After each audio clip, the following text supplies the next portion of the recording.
My name is Swilk. I am an Oakland-based fiber installation artist who specializes in three-dimensional weavings.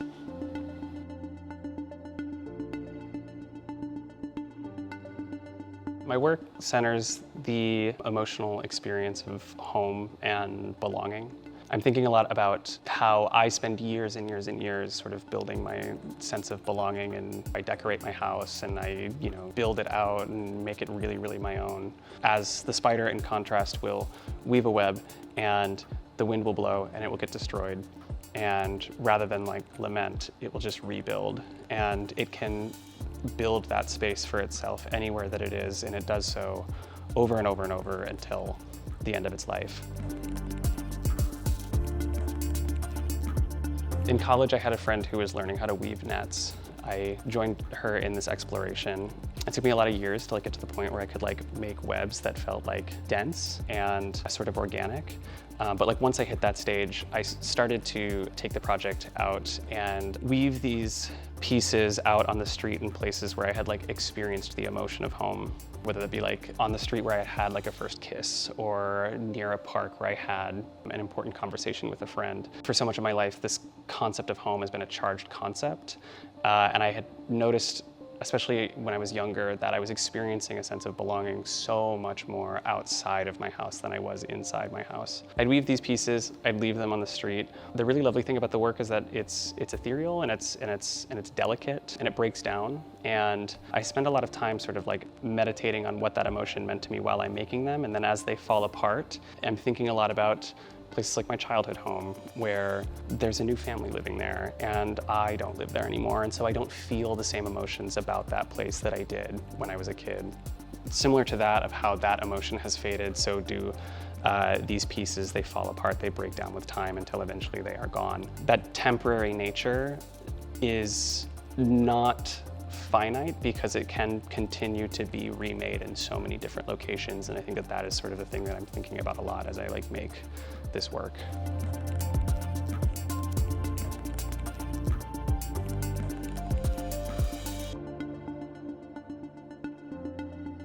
One of the ways that I experienced a sense of belonging when I was a teenager was largely on digital spaces, because being in the closet, I couldn't really talk or interact with other queer people. And so the internet was sort of a first refuge for me. Once I came out, I started to use the internet to sort of explore a history that I was not taught in school. And one that resonated with me the most was the HIV crisis.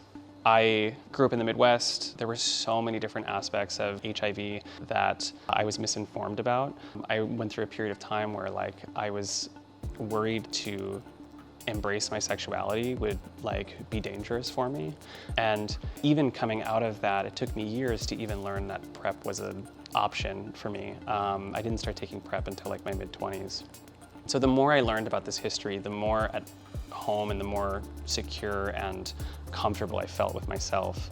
And I think that the internet has been this incredible resource for distributing information for a long time. In the 80s, there was all of this life-saving information that was being suppressed by the government. People needed to get it out, and it was being gate-kept by all these institutions that had all these rules for what could and could not be posted for the public. But then the internet happened, and suddenly all of those rules came down, and people could post whatever it is that they wanted.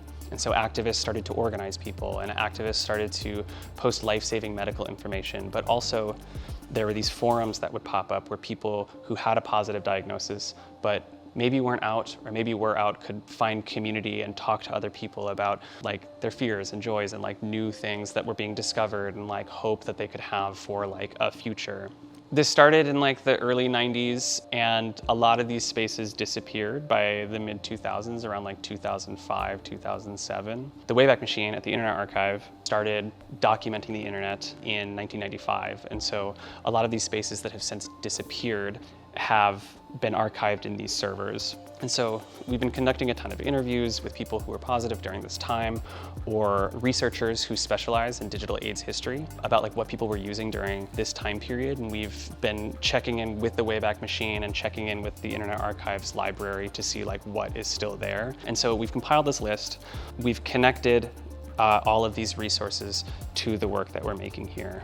I'm making these weavings that are typically mounted to static anchor points, but we've mounted them to motors, and the motors are designed to respond anytime a global audience accesses any of these historic HIV resources that otherwise would have been lost. And the idea is to create this weaving that sort of beats and breathes in response to the global audience accessing their own history in so many of the same ways that I did throughout my life.